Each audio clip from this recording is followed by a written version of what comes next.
ایک آدمی نے پوچھا ایک عالم سے، اس عالم کا نام تھا حضرت تھانوی، دعا کیجئے اللہ ان کی قبر کو نور سے بھر دے۔ بالکل بائی پاس لے جا رہا ہوں، 3 منٹ میں آپ کا پیغام نکل رہا ہے، جلسہ بالکل ختم ہو گیا، بالکل دعا ہونے والی ہے، دعا پر آپ کو جلسے کو مکمل کرا کر کے اٹھنا ہے انشاءاللہ۔ ہاتھ اٹھا دیجئے انشاءاللہ، بالکل صحیح جا رہا ہے، گھبرانے کی بات نہیں۔ دھیان سے سنیے گا، حضرت تھانوی سے پوچھا کہ پردہ کس حدیث میں ہے، پردہ کس قرآن میں ہے، قرآن کی کس آیت؟ کتنا پیارا جواب دیا، وہ سنا رہا ہوں۔ حضرت تھانوی نے کہا 200 کا نوٹ، 2000 کا نوٹ جو نیچے کی جیب میں رکھتے ہو، یہ کس قرآن میں ہے، کس حدیث میں ہے؟ نوٹ کی قدر ہے، عورت کی قدر نہیں ہے، کیسے بے وقوف۔ دھیان سے سنیے گا، ٹرین میں سفر ہو رہا ہے، اس عالم دین کا نام تھا شیخ الاسلام حسین احمد مدنی۔ ایک انگریز نے کہا کہ تم بھی عجیب مسلمان ہو، اپنی عورت کو قید میں رکھتے ہو۔ کہا کہ قید میں کہاں رکھتے ہو؟ قید میں رکھتے ہو اور جب باہر نکلتی ہے تو کفن کی طرح برقع لپیٹ دیتے ہو۔ کہا کہ اچھا، تم جب پخانہ کرتے ہو تو پردہ لگا کر کے کرتے ہو یا پردہ کھول کر کے کرتے ہو؟ نہیں، پردہ کر کے کرتے ہو۔ وہ پردہ ہے، قید خانہ نہیں ہے۔ اگر پخانہ کرنے والا دروازہ کھول کر کے پخانہ کرے، آبرو چلی جاتی ہے۔ اگر عورت پردے میں نہ رہے، پردے سے باہر جائے، عورت چلی جاتی ہے۔ دھیان سے سنیے گا، آگے کہا کہ تم کو نہیں سمجھ میں آگے سمجھاتا ہوں۔ حضرت نے چاقو نکالا، نیمبو کاٹا، پانی میں گار دیا، چینی ملایا، شربت بنا کر کے کہا کہ میں پی لیتا ہوں، آپ کو تو پینے کی ضرورت نہیں ہے، منہ میں تو خود بخود پانی آ گیا۔ کہاں پانی آ گیا؟ کہا کیوں آیا؟ نیمبو تو ہم نے کاٹا، شربت تو ہم نے کیا، تمہارے منہ میں پانی کیوں آیا؟ کہ یہی حال ہوتا ہے اس عورت کا، جب وہ بے پردہ نکلتی ہے تو آوارہ لوگوں کے منہ میں پانی آ جاتا ہے۔ تیسری مثال آپ کے سامنے رکھنے کے لیے جا رہا ہوں، دنیا کس طرح دھوکہ دے رہی ہے، ہم دھوکے میں آ رہے ہیں۔ عورت گھر میں جب کام کرتی ہے، کھانا پکاتی ہے، تو انگریز تانا مارتا ہے کہ غلامی ہے، نوکرانی ہے، رانی کی نوکرانی ہو گئی۔ یہی عورت جب ہوٹل میں کام کرتی ہے، آوارہ لوگوں کو محبت سے ہنس ہنس کر کے کھانا کھلاتی ہے، اس کا نام آزادی ہے، رانی ہے۔ دنیا الٹی چل رہی ہے، گنگا الٹی بہہ رہی ہے۔ چوتھا نمونہ آپ کی خدمت میں آ رہا، دھیان سے سنیے گا۔ علامہ اقبال کا آپ نام سنتے ہیں نا، جانتے بھی ہیں؟ علامہ اقبال سے پوچھا کہ پردہ کرنا چاہیے کہ نہیں کرنا چاہیے؟ کہا کہ عورت کی بات کو تو چھوڑو، مرد کو بھی اس دور میں پردہ کرنا چاہیے، ورنہ عورت اچک لے گی۔ دھیان سے سنیے گا، زمانہ اتنا برا ہو چکا ہے کہ اگر اور مرد پردہ نہ کرے تو مرد بھی چلا جائے گا۔ بہت ساری عورت اتنی جھوٹ ہوتی ہے کہ یوں چلتی ہے، آپ کو مارے شرم کے یوں سر گاڑنا پڑے گا۔ اگر آپ اپنی آبرو نہیں بچائیں گے تو عورت اٹھے گی۔ علامہ اقبال کہتے ہیں دور اتنا برا ہو چکا ہے، عورت کے پردے کی بات کرتے ہو، عورت کو تو پردے میں ہونا ہی چاہیے، اور اس دور میں تو ہر حال میں ہونا چاہیے۔ مرد کو پردہ کرنا چاہیے، اگر مرد نہیں پردہ کرے گا یہ بھی چلا جائے گا۔ سر سید احمد خان رحمت اللہ علیہ کا آپ نے نام سنا، دعا کیجئے اللہ ان کی قبر کو نور سے۔ ان کے سامنے قانون آیا، کیا قانون تھا؟ عورت پردے میں نہ رہے، باہر رہے، یہ بیمار نہیں رہے گی۔ عورت پردے سے باہر نکلے، یہ بہادر رہے گی۔ عورت پردے میں نہ رہے، باہر نکل جائے، اس کا گمان خیال اچھا ہو جائے گا۔ عورت پردے میں نہ رہے، پردے سے باہر ہو جائے، ترقی ہوگی۔ قانون کو لیا، اویسی کی طرف پھاڑ دیا۔ آپ نے دیکھا ہوگا پارلیمنٹ میں اویسی صاحب نے قانون کو پھاڑ دیا تھا، قانون کو پھاڑ دیا تھا۔ سی اے کا جو بل آیا تھا اس کو ہاتھ سے انہوں نے پھاڑ دیا۔ سر سید احمد خان نے قانون کو پھاڑ دیا، کیا کہا؟ حکومت تو چلی گئی ہے، اگر عورت تمہاری بے پردہ ہوگی تو عورت بھی چلی جائے گی۔ نقصان دکھانے کے لیے جا رہا ہوں جو عورت بے پردہ ہے۔ ابھی جو یورپ سماج ہے، امریکہ ہے، اسرائیل ہے، وہاں عورت پردے میں نہیں ہے۔ کیا نقصان ہے؟ 4 نقصان۔ اگر آپ کی عورت پردے کے اندر نہیں رہے گی، آپ کو بھی 4 نقصان اٹھانے پڑیں گے۔ ایڈز کی بیماری 70% ہے، پردے میں عورت نہیں ہے، ایڈز کی بیماری ہے 70%۔ عورت پردے میں نہیں ہے، 70% حرامی بچے پیدا ہو رہے ہیں، ماں تو ہے باپ نہیں۔ 70%۔ عورت پردے میں نہیں، پردے سے باہر ہے، 70% جوان خودکشی کرتا، عورت بے وفا ہو گئی، اس کی بے وفائی میں اس نے خودکشی کر لیا۔ عورت پردے میں نہیں ہے، 70% طلاق پڑتی ہے، اس عورت کو اس مرد کے ساتھ دیکھا طلاق دے دیا، 70% عورت کو طلاق پڑتی ہے۔ آخری مثال پر پیغام ختم کر رہا ہوں، اس کو دھیان سے سنیے گا۔ ابو بکر صدیق رضی اللہ عنہ کا اپنے نام سنا، ان کی بیٹی کا نام کیا تھا؟ حضرت عائشہ۔ عائشہ بیٹھی ہیں، باپ ادھر بیٹھے ہیں، بیٹی یہاں بیٹھی۔ اللہ کے رسول آگے کہا ابو بکر جوان بیٹی کے ساتھ اکیلا مت بیٹھو، تیسرا شیطان ہوا کرتا ہے۔ کس سے کہا جا رہا ہے؟ باپ سے کہا جا رہا ہے۔ اپنا باپ جوان بیٹی کے ساتھ بیٹھا ہوا ہے۔ اللہ کے رسول نے تعلیم کیا کہ ابو بکر تیسرے آدمی کو بھی ساتھ میں شامل کر لو، شیطان دور نہیں ہے، جوان بیٹی کے ساتھ اکیلا مت بیٹھو۔ حضرت عمر باہر ٹہل لیں، پوچھا کہ باہر ٹہل لیں؟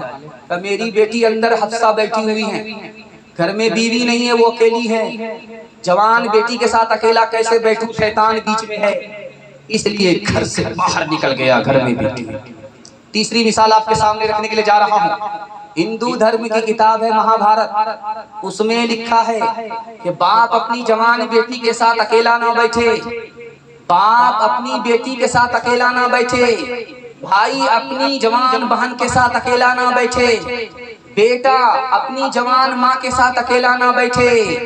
پڑھے لکھے لوگ پھسل جاتے ہیں، عقل جواب دے دیتی ہے۔ آخری مثال پر پیغام ختم کر رہا ہوں، اس کو دھیان سے سنیے گا، بالکل آپ کا جلسہ نکل گیا، 1 منٹ کا ہے، انشاءاللہ سنیں گے، عمل کریں گے، ہاتھ اٹھائیے انشاءاللہ، عورت کو اپنے حال پر چھوڑ دیں گے، ہاتھ اٹھائیے انشاءاللہ۔ خیر ماشاءاللہ ڈس بریک مار لیا آپ نے، دل خوش کر دیا، دھیان سے سنیے گا۔ کلکتہ کا ہاوڑا برج آپ نے دیکھا، کلکتہ کا ہاوڑا برج 1959 میں اخبار نے اس کو لکھا تھا۔ ہاوڑا برج پر ایک لڑکی ٹیپ ٹاپ جا رہی، کپڑا نہیں تھا، آدھا کپڑا تھا، ایک من چلا لڑکا اس کو چھیڑتا، امیر باپ کی بیٹی تھی، عدالت پہنچ گئی، مقدمہ کر دیا، اور اس عدالت میں جو جج تھا، حاکم تھا، وہ عیسائی تھا، مسلمان نہیں تھا، ہندو نہیں تھا۔ ذرا دھیان سے سنیے گا اس تاریخ کو، آپ کو سمجھ میں آئے گا اللہ تعالیٰ نے کتنی بڑی دولت اسلام ہم کو عطا فرمائی ہے، آپ کو قدر ہوگی، دھیان سے سنیے گا۔ مقدمہ ہو گیا ہے، لڑکی نے کہا کہ بھرے بازار میں اس لڑکے نے مجھے چھیڑا، لڑکا پوچھتا کہ حضور میری غلطی نہیں ہے، قصور اس کا ہے۔ کہا کہ وہ کیسے؟ کہا کہ چولہے کی آگ کو آگ چولہے میں رہنا چاہیے، اگر چولہے سے باہر نکلے پیٹرول پمپ میں آ کر کے آگ لگائے تو چولہے کی آگ سے پوچھا جائے گا، پیٹرول سے نہیں پوچھا جائے گا، پیٹرول پمپ سے نہیں پوچھا جائے گا۔ اگر یہ پردے میں ہوتی تو میں اس کو چھیڑتا نہیں، اس لیے بے پردہ ہو کر کے اس نے میرے پیٹرول میں آگ لگا دیا، قصور میرا نہیں ہے، الزام اس کے سر جائے گا۔ حاکم نے کیا لکھا وہ میں آپ کو سنانے کے لیے جا رہا ہوں۔ عیسائی جج کو سمجھ میں آ گیا، اس نے لکھا یہ لڑکا بے قصور ہے، لڑکی گنہگار ہے، اس لڑکی کو سزا دوں گا۔ کیا سزا دو گے عیسائی حاکم ہو؟ کیا سزا دو گے؟ کہا کہ عیسائی حاکم ہوں، عیسائی قانون کے مطابق سزا نہیں دوں گا، اس ہندوستان کے قانون کے مطابق سزا نہیں دوں گا، مسلمانوں کے پیغمبر محمد صلی اللہ علیہ وسلم کے قانون کے مطابق سزا دوں گا۔ کیا سزا دو گے؟ کہا کہ 1 سال یہ پردے کے اندر برقعے کے اندر رہے گی، جس کا حکم محمد صاحب نے عطا کیا ہے۔ انشاءاللہ اپنی بیٹی کو اسی برقعے میں رکھیں گے۔ حکومت تو چلی گئی ہے لیکن عورت ہاتھ سے نہیں جائے گی، انشاءاللہ پردے کا اہتمام کریں گے، ہاتھ اٹھائیے انشاءاللہ۔ میں گارنٹی لیتا ہوں اللہ آپ کی بیٹی کو فاطمہ اور عائشہ کا نمونہ بنائے۔ جسم پر لباس کی کمی عجیب لگتی ہے، مجھے امیر باپ کی بیٹی غریب لگتی ہے، جس سے آنچل بھی نہیں سر کا سنبھالا جاتا، اس سے کیا خاک تیرے گھر کی حفاظت ہوگی۔ جو پڑھ لکھ کے لڑکی مہذب بنی ہے تو گھل مل کے مردوں سے کیا کیا چھنی ہے، یہ کیا فن نہیں جانتی ہر فنی ہے، بھری بزم میں ناچ نادیدنی ہے یہ تہذیب نو ہے نئی روشنی ہے یہ تہذیب نو ہے نئی روشنی ہے بے پردہ کل جو آئیں نظر چند بیویاں اکبر زمین میں غیرت قومی سے گڑ گیا پوچھا جو ان سے آپ کا پردہ وہ کیا ہوا کہنے لگی کہ عقل پہ مردوں کی پڑ گیا کہنے لگی کہ عقل پہ مردوں کی پڑ گیا ہوٹل میں بیٹھ بیٹھ کے کھاتی ہے ناشتہ آنچل گرا کے سر سے یہ چلتی ہے راستہ ہوٹل میں بیٹھ بیٹھ کے کھاتی ہے ناشتہ آنچل گرا کے سر سے یہ چلتی ہے راستہ پردے کی ان کو کوئی ضرورت نہیں رہی بی فاطمہ سے اب کوئی عورت نہیں رہی جلسہ آپ کا نکل گیا آپ کو وعدہ دینا ہے جلسہ زندگی بھر کے لیے کامیاب ہو جائے گا 3 کام کریں گے 3 کام چھوڑ دیں گے